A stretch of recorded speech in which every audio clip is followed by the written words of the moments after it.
Hello student, आज हम element of mathematics class 11th volume first शुरू करते हैं। तो इसका चैप्टर नंबर 1 सेट के बारे में आपको बताते हैं। तो देखिए, आपने देखा होगा कि सेट कहते किसे हैं। तो देखिए, ये सेट्स, इसका मतलब क्या है? इसका मतलब है ग्रुप और कलेक्शन ऑफ ऑब्जेक्ट और ग्रुप या कलेक्शन ऐसे होने चाहिए जो वेल डिफाइंड हों, जिनकी हम डेफिनेशन दे सकें। तो स्टूडेंट, ऐसे कौन कौन से कलेक्शंस हो सकते हैं जिनको हम डिफ़ाइन कर सकते हैं? तो या तो कलेक्शन होने चाहिए या फिर ग्रुप्स होने चाहिए। ठीक है, जैसे collection of all student in class 11th। तो स्टूडेंट, ये क्लास 11th के स्टूडेंट्स का कलेक्शन है, तो इसको हम क्या कहेंगे? सेट कहेंगे। ठीक है, ऐसे ही कलेक्शन ऑफ किचन क्लॉथ्स को हम क्या कहेंगे? किचन को भी क्या कहेंगे हम? किचन के जितने भी बर्तन हैं उनका कलेक्शन भी सेट कहा जाएगा। अब देखिए, आपका घर है, होम। अब घर में आपके रूम है, तो मान लीजिए 4 रूम है, तो room number 1, room number 2, room number 3 and room number 4, इन सब का जो कलेक्शन होगा, हम इस कलेक्शन को क्या कहेंगे? सेट। ठीक है, इसी प्रकार से ग्रुप की बात करें तो जैसे group of MNC's company, MNC company का जो ग्रुप है वो क्या कहलाता है? Sets. Group of month in a year. तो स्टूडेंट्स, ये एक साल में जितने भी महीने होते हैं उनका ग्रुप या फिर कलेक्शन क्या कहलाएगा? सेट कहलाएगा। तो सेट की प्रॉपर डेफिनेशन क्या होगी? डेफिनेशन ऑफ सेट, डेफिनेशन ये हो जाएगी, a set is a well defined collection of objects. तो मैंने आपको बताया था कि कोई भी ऑब्जेक्ट है, कोई भी वस्तु है, कोई भी कलेक्शन है या कोई ग्रुप है, कोई एलिमेंट है, नंबर है, वह वेल डिफाइंड होना चाहिए। वेल डिफाइंड का मतलब जिसकी हम डेफिनेशन दे सकें। ओके, तो देखिए, इसके भी एग्जांपल देख लीजिए। सेट के ही एग्जांपल है। देखिए, set of all natural number less than 10, 10 से छोटी सभी नेचुरल नंबर का सेट होना चाहिए। क्या ये सेट है? हाँ, इसको हम डिफ़ाइन कर सकते हैं कि ये सभी नंबर्स जो हैं, तो 10 से छोटे नंबर कौन कौन से होंगे? 1 2 3 4 5 6 7 8 एंड 9। ये 10 से लेस देन है सभी, तो हम इन सभी को क्या कहेंगे? Natural number. तो इस तरीक़ा से हम क्या कह सकते हैं कि ये जो कलेक्शन है वो नेचुरल नंबर का। अब देखिए स्टूडेंट, सेट्स के बारे में हम कुछ एग्जांपल लेके आए हैं। तो देखिए, पहला मैं एग्जांपल दूं, collection of all prime numbers less than 18। Collection of all prime numbers. तो देखिए, जितने भी collection of all prime numbers less than 18, तो 18 से लेस देन प्राइम नंबर कौन से हैं? तो देखिए, ये कौन कौन से हो सकते हैं? 2 हो सकता है, 3, 5 हो सकता है, 7 हो सकता है, 11, 13 एंड 17। तो 18 से सभी स्मॉल हैं और सभी प्राइम नंबर हैं, तो हम कह सकते हैं कि यह एक सेट है। ठीक है, तो सेट को एक प्रॉपरली वे में क्या कहा जाएगा? वेल डिफाइंड कलेक्शन होना चाहिए। क्या होना चाहिए? वेल डिफाइंड, अर्थात जो हमें दिया है उसकी हम डेफिनेशन दे सकें, ठीक है, उसे हम डिफ़ाइन कर सकें। तो हमको 2, 3, 5, 7, 11, 13 एंड 17 दिया हुआ हो तो हम इन सभी को क्या कह देंगे, these are all prime number. तो आगे हम बताएंगे कि सेट को किस प्रकार से नोटेट करते हैं और रिप्रेजेंटेशन कैसे देते हैं। अभी एक और एग्जांपल ले लीजिए, the collection of reverse in India. The collection of reverse in India. देखिए इंडिया में जितनी भी रिवर्स हैं उन सभी का कलेक्शन होना चाहिए। तो देखिए इंडिया में कितनी रिवर हैं, देखिए ऐसा तो है नहीं कि इंडिया में जो रिवर हैं वो अनकाउंटेबल भी हो सकती हैं, काउंटेबल भी हो सकती हैं, लेकिन ऐसा नहीं है जिनको हम डिफ़ाइन नहीं कर सकते।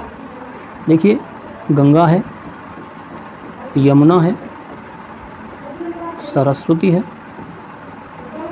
कावेरी है, गोदावरी है, और जितनी भी रिवर्स हैं, नदियां हैं, एंड सो ऑन, सभी को, इनको हम सेट कह सकते हैं। अर्थात इन सभी के नाम एक जगह लिख देंगे तो ये सेट कहा जाएगा। क्या कहा जाएगा, सेट।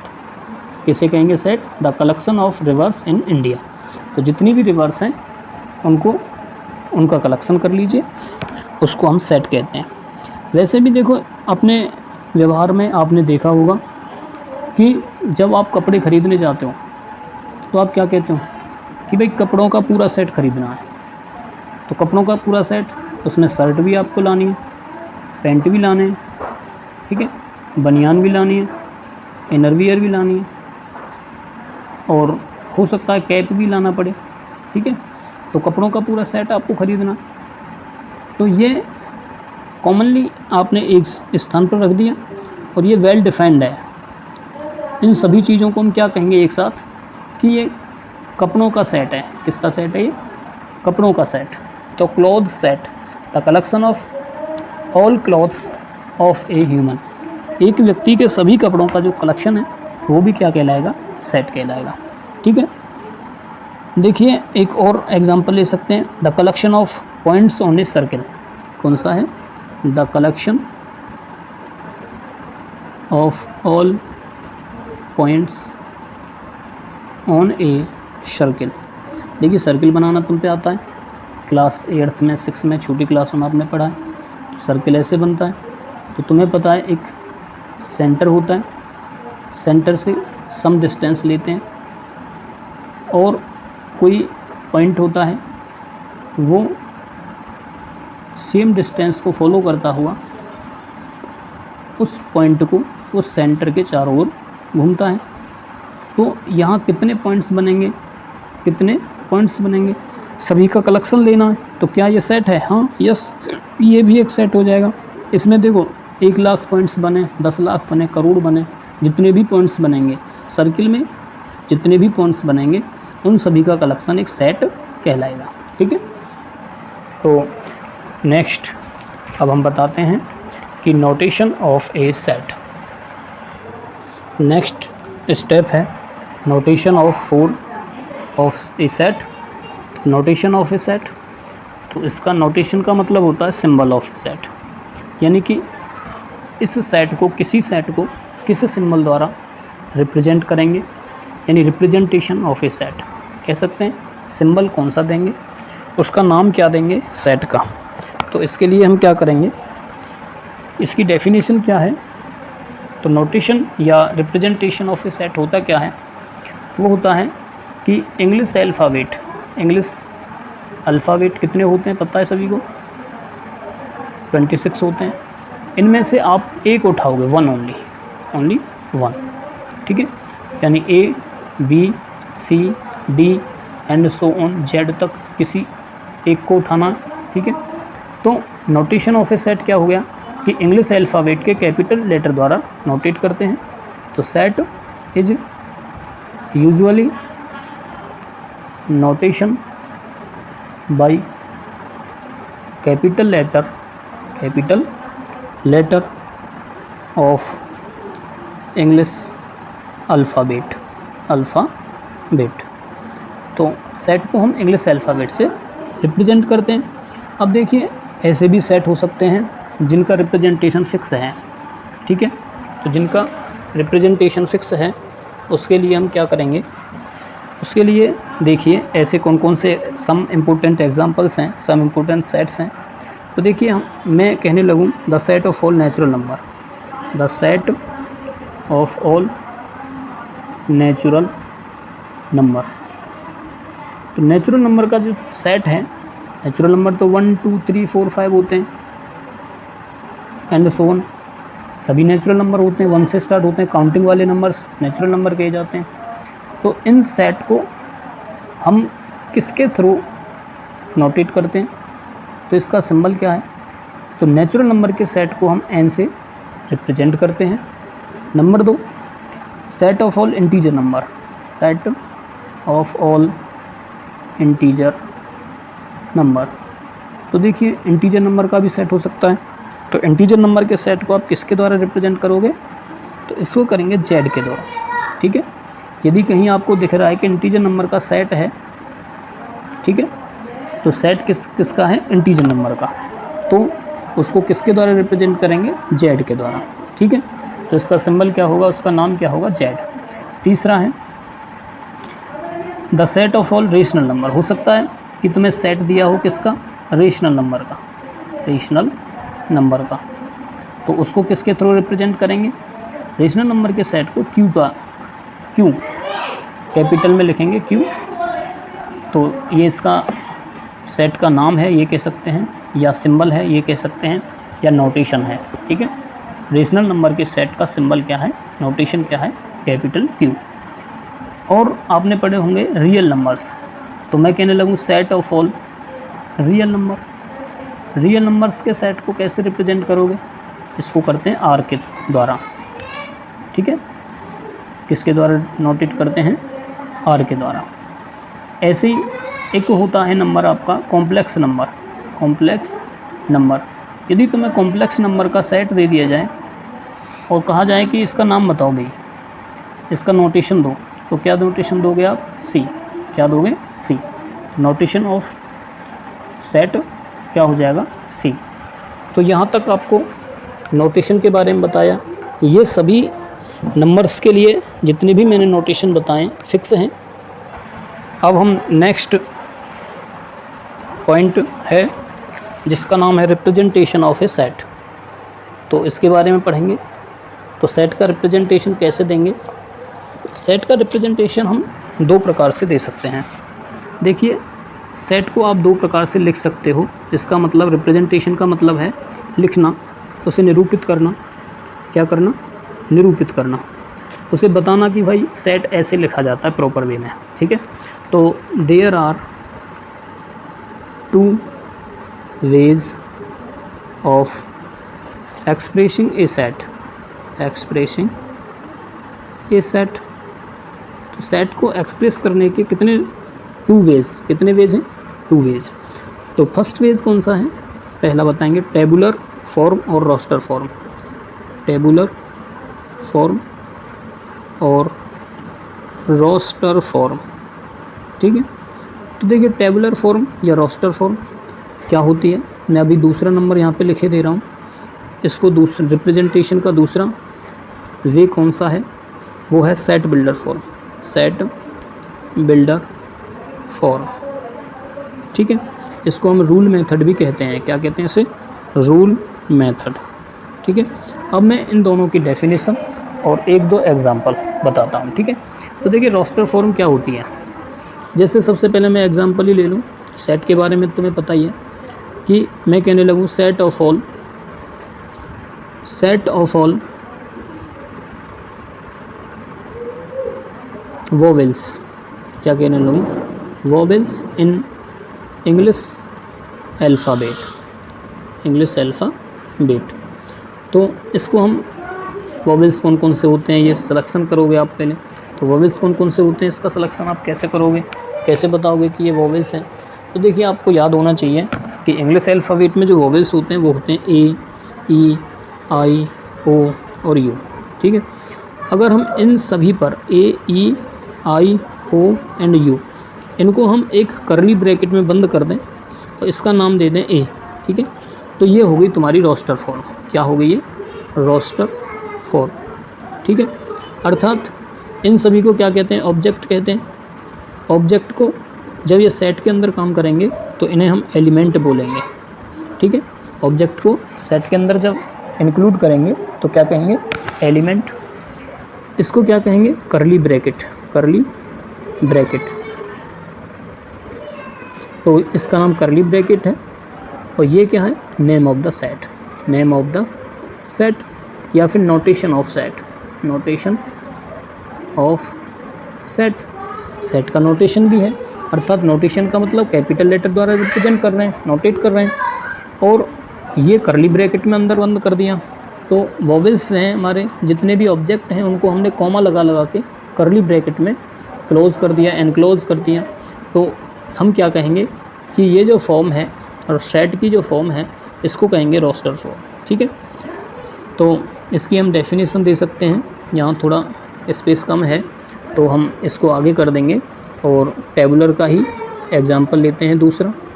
टेबुलर का दूसरा एग्जांपल क्या है? देखिए मैं बताता हूँ कि मान लीजिए मैं कह रहा हूँ set of all natural number between 5 and 12। तो 5, 5 और 12 के बिटवीन, बीच में नेचुरल नंबर बताने। तो देखिए कौन कौन से होते हैं? 6 होता है, 7 होता है, 8 होता है, 9 होता है, 10 होता है, 11 होता है। ये बीच वाले नंबर्स हो गए। इन सबको हम करली ब्रैकेट में बंद कर देंगे। इसका नाम दे देंगे P, Q, R, कुछ भी एक कैपिटल लेटर लिख देंगे। तो इसको हम कहेंगे नोटेशन ऑफ सेट। ठीक है, इन सभी को क्या कहेंगे? Element of a set. तो नेचुरल नंबर जो हैं यहाँ पे तो ऑब्जेक्ट कहे जाएंगे। ठीक है, और यहाँ पे क्या कहे जाएंगे? एलिमेंट कहे जाएंगे। इसको क्या कहेंगे? करली ब्रैकेट। करली ब्रैकेट कहेंगे। तो अब बीच बीच में कॉमा लगा दिया, अर्थात प्रत्येक एलिमेंट को कॉमा के द्वारा सेपरेट कर दिया। ठीक है, और उसे एनक्लोज्ड कर दिया, बंद कर दिया किसमें? करली ब्रेसेस में। किसमें बंद कर दिया? करली ब्रेसेस में। ठीक है, तो यहाँ से अब तुम समझ गए होंगे कि डेफिनेशन, टेबुलर फॉर्म की डेफिनेशन कैसे दोगे। तो देखिए टेबुलर फॉर्म की डेफिनेशन आप दे सकते हो। मैं आपको बताऊं कि टेबुलर फॉर्म की डेफिनेशन आप इस प्रकार दे सकते हो। देखिए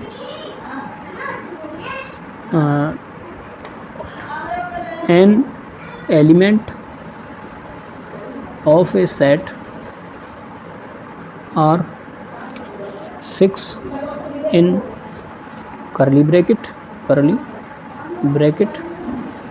ठीक है, and separate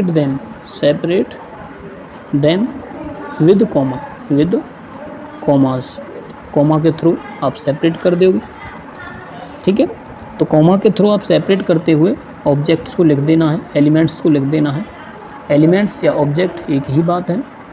तो this form is a roster form. This type of form of set is a roster form. ठीक है, तो ये डेफिनेशन हो गई। अब हम बात करते हैं सेट बिल्डर फॉर्म की। किसकी बात करते हैं? सेट बिल्डर फॉर्म की। देखिए अब हम शुरू करते हैं। सेट का दूसरा रिप्रेजेंटेशन है, इसका नाम है set builder form. Set builder form. तो देखिए सेट बिल्डर फॉर्म में क्या होता है कि इसमें जो हमें एक सेट की डेफिनेशन दी गई है, जो डिफ़ाइन किया गया है सेट के इस टाइप का सेट है, ये चीज़ इसमें है, ये ऑब्जेक्ट हैं, उस ऑब्जेक्ट की प्रॉपर्टी बताई गई है कि इस तरह का ऑब्जेक्ट है जो सेट में इंक्लूड करना है, तो उस प्रॉपर्टी को यहाँ पे इंक्लूड करते हैं। तो यहाँ डेफिनेशन हो जाएगी a set has any property. ठीक है, तो प्रॉपर्टी रखता है, यानी कि सेट बिल्डर फॉर्म में क्या होती है? प्रॉपर्टी होती है। जैसे एग्जांपल ले लीजिए, पीछे वाला ही एग्जांपल ले लें कि set of all vowels in English alphabet, alphabet. तो इंग्लिश अल्फ़ाबेट के वोवेल्स बताने हैं। तो मैं यहाँ क्या कहूँगा कि x such that x has a property, ठीक है। हमको केवल यहाँ ऐसे करके लिख देनी है। तो इसको कहते हैं हम सच दैट। तो इसका मतलब क्या है, इसका मीन्स है एक्स ऐसा है कि, एक्स ऐसा है कि एक्स हैज़ ए प्रॉपर्टी, यानी प्रॉपर्टी का मतलब जैसे वोवेल्स है तो एक्स एक वोवेल है, ठीक है। तो वोवेल कौन सा होता है, ए है, बी है, सी है। तो ये वोवेल तो होते नहीं है, इनमें से कौन कौन से वोवेल हैं, ए, फिर ई, फिर आई, फिर ओ, फिर यू, ये वोवेल होते हैं। तो एक्स की वैल्यू ए हो सकती है तो इसमें ए आ जाएगा, एक्स की वैल्यू ई हो सकती है तो इसमें ई आ जाएगा, एक्स की वैल्यू आई हो सकती है तो इसमें आई आ जाएगा, एक्स की वैल्यू ओ हो सकती है तो इसमें ओ आ जाएगा, एक्स की वैल्यू यू हो सकती है तो इसमें यू आ जाएगा। तो ये मैंने पीछे बताई थी कि ये रोस्टर फॉर्म बन गई। अगर हम यहाँ ऐसे लिख देंगे कि x such that x is a vowel of English language, English language की क्या है, ये वोवेल है, ठीक है। इसको हम पी से रिप्रेजेंट कर देंगे। तो इस फॉर्म को क्या कहेंगे, this form is called set builder form, set builder form, ठीक है। तो सेट बिल्डर फॉर्म, इस फॉर्म को हम कहेंगे। एक और एग्जांपल ले सकते हो, ठीक है।